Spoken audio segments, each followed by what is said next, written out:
Estamos nosotros el equipo Grow Up, o sea, una consultoría que está formada por Cristian Apaltuxpan, Miguel Ángel Reyes Hernández, Rodolfo Rojas, su servidor. Vamos a presentar el desarrollo del proyecto, de los conceptos, de la documentación que forma nuestra consultoría y cómo desarrollamos nuestro producto de software.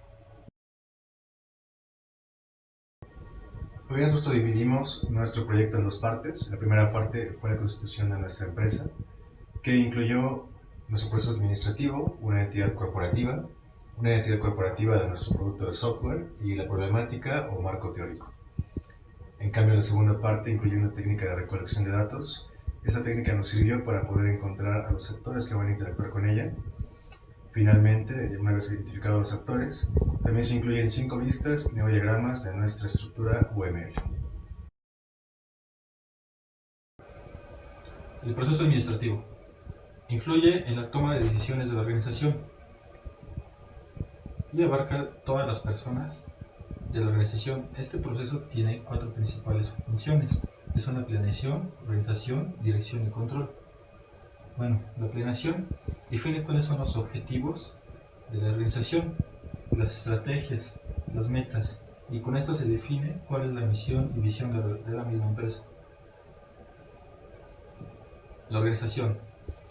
La organización se refiere a cómo está integrada la empresa por nuestro equipo de trabajo y qué características técnicas y personales debe de tener cada uno de los integrantes para cumplirse y conformarlo de acuerdo al equipo de trabajo. Los roles con que está constituido el equipo son el coach. El coach es el líder del proyecto y se encarga de tomar las decisiones importantes. El tester. El tester se encarga de ejecutar las pruebas necesarias para garantizar el correcto funcionamiento del producto. Tracker es el encargado de la supervisión y del avance del proyecto. El gestor es el encargado de planificar y asignar las tareas. El desarrollador evalúa las ideas como un filtro de calidad del equipo de trabajo. El consultor asesora basado en su experiencia y en su conocimiento del equipo de trabajo. El cliente es una parte de la empresa a la cual podemos acudir referenciado para la información del producto. Bueno, la dirección en este apartado se encuentra la información profesional del coach, que es el líder del proyecto. El control. Controla la justificación del uso de XP y la técnica del Scrum.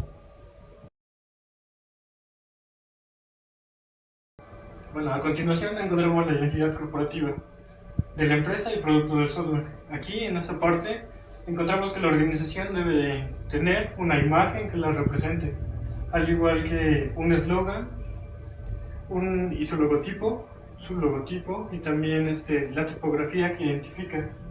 También representa mucho los colores que debe de tener, ya que a partir de eso encuentra un margen cercano con el público al que quiere llegar.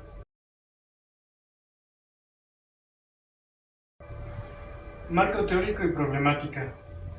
Para esta parte, la persona que va a investigar el escenario debe de contar con mínimo 3 características específicas, que es, debe familiarizarse con el lenguaje teórico, y si en su caso la persona que va a hacer la investigación no está familiarizado, tiene que encontrar la disponibilidad de hacerlo. También debe desarrollar una buena abstracción de los problemas que se encuentren ahí. Debe de aprender a construir argumentos a partir de su observación.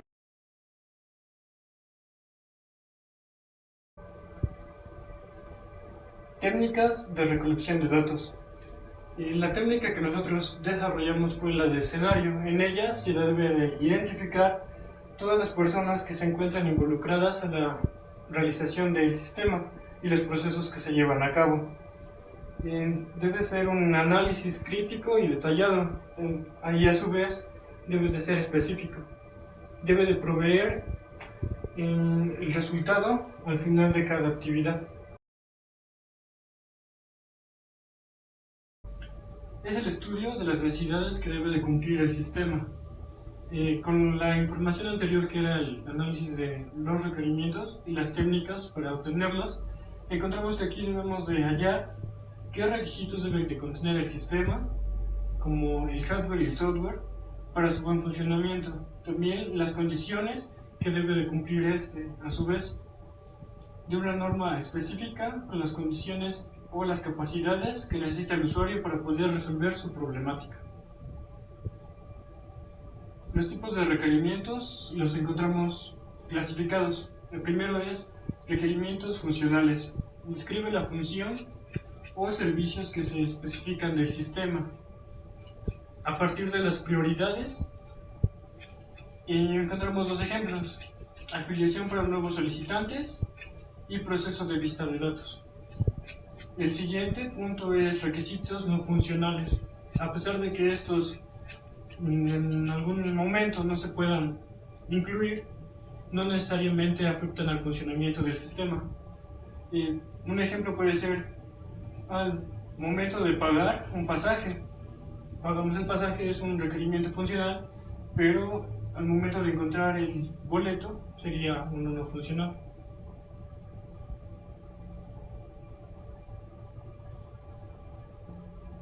Los requerimientos de usuario son los requerimientos que se consideran, y estos no deben de ser cambiados o modificados, ya que el usuario te los está pidiendo.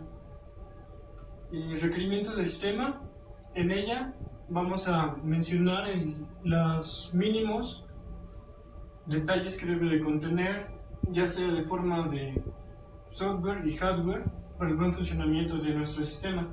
Y al final encontramos los de dominio. Estas deben de estar relacionadas con las políticas que lleva la empresa.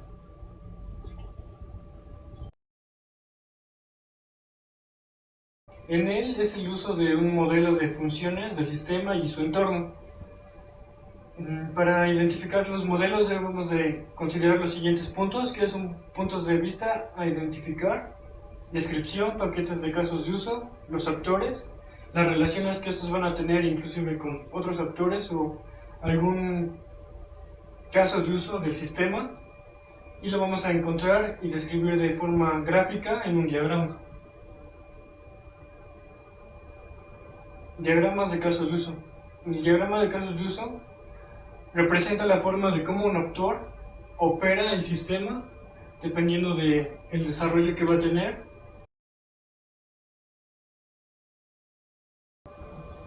Diagrama de casos de uso. En él se representa la forma de cómo un actor opera el sistema en desarrollo. De qué forma, qué tipo y qué orden interactúa con otros.